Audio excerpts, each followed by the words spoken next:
عني أبيع الفضيل নাহমাদুহু ওয়া নুসাল্লি আলা রাসূলিহিল কারীম, আম্মা বা'দ। লজ্জা মুমিন নারীর অলংকার, তার ইজ্জত ও মর্যাদার জামিন। একজন লজ্জাবতী নারী তার পরিবারের জন্য মর্যাদার প্রতীক। নেককার নারী মাত্রই লজ্জাবতী হয়ে থাকে। একজন পবিত্র মুমিন নারী তার পরিবার ও সমাজের জন্য বরকত ও কল্যাণের কারণ। ইসলামী সংস্কৃতি ও সভ্যতায় নারী হল পরিবার রাজ্যের রানী। এক একজন মুসলিম নারী এক একটি পরিবারের আলোর প্রদীপ, তার প্রিয়তম স্বামীর স্বপ্নের রাজকুমারী। পরিবারের রাজ্যপাট গোছানোর দায়িত্ব তার।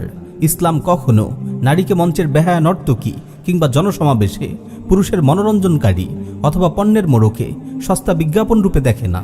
নারীকে লাঞ্ছিত ও অপদস্থ জীবনের পথ দেখিয়েছে পাশ্চাত্য জাহান্নামী সংস্কৃতি।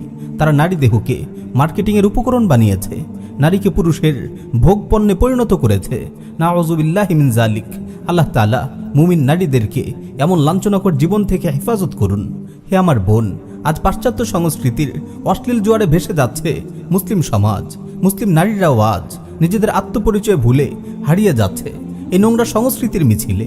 বোন, আপনাকে সাবধান হতে হবে।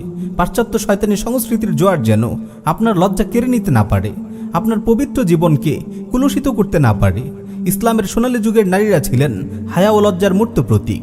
চলুন আপনাকে সেই কল্যাণময় যুগের দু একটি দৃশ্য দেখাই, যাতে আপনি বুঝতে পারেন কেমন ছিলেন আপনার পূর্বসূরি পুণ্যবতী নারীরা। জান্নাতি নারীদের সর্দার সাইয়্যিদা ফাতেমা বিনতে মুহাম্মদ রাদিয়াল্লাহু আনহা একবার আসমা বিনতে উমাইস রাদিয়াল্লাহু আনহাকে বলেন, মৃত্যুর পর মহিলাদের সঙ্গে যা করা হয় তা আমি অপছন্দ করি। তার শরীর কাপড় দিয়ে ঢেকে দেওয়া হয়, ফলে যারা তাকে দেখে তারা মহিলার দৈহিক বৈশিষ্ট্য বর্ণনা করে।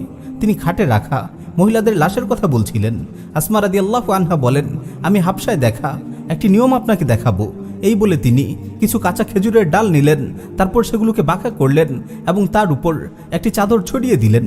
সাইয়্যিদা ফাতেমাতুজ জাহরা রাদিয়াল্লাহু আনহা বললেন, বাহ, কি সুন্দর, কি চমৎকার। আমি মারা গেলে তুমি আর আলী আমাকে গোসল দেবে, আর কেউ যেন ভেতরে না আসে। প্রিয় বোন, একটু ভেবে দেখুন কেমন হায়া ছিল জান্নাতের নারীদের সর্দার ফাতেমাতুজ জাহরার। মৃত্যুর পর তার চেহারা তো দূরের কথা, শরীরের দৈর্ঘ্য প্রস্থের ইঙ্গিতও কেউ পাক, তাও তিনি সহ্য করতে পারেননি। আপনাকে আরও একটি গল্প শোনাই। মুসনাদে আহমদে বর্ণিত একটি সহিহ হাদিসে এসেছে, উম্মুল মুমিনিন সাইয়্যিদা আয়েশা সিদ্দিকা রাদিয়াল্লাহু আনহা বলেন, আমার ঘরে যখন কেবল রাসূল সাল্লাল্লাহু আলাইহি ওয়াসাল্লাম ও আমার পিতা আবু বকরের লাশ দাফন করা হয়েছিল, তখন আমি অনেকটা অবিন্যস্ত বসনে ঘরে প্রবেশ করতাম।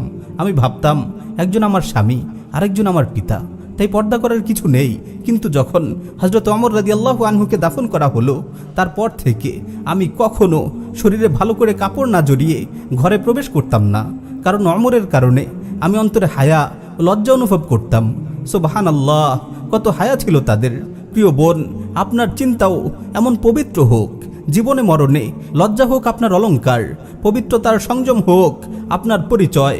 জান্নাতের নারীদের সর্দার সাইয়্যিদা ফাতেমাতুজ জাহরা রাদিয়াল্লাহু আনহা আর উম্মুল মুমিনিন সাইয়্যিদা আয়েশা সিদ্দিকা রাদিয়াল্লাহু আনহা হোক আপনার জীবন আদর্শ।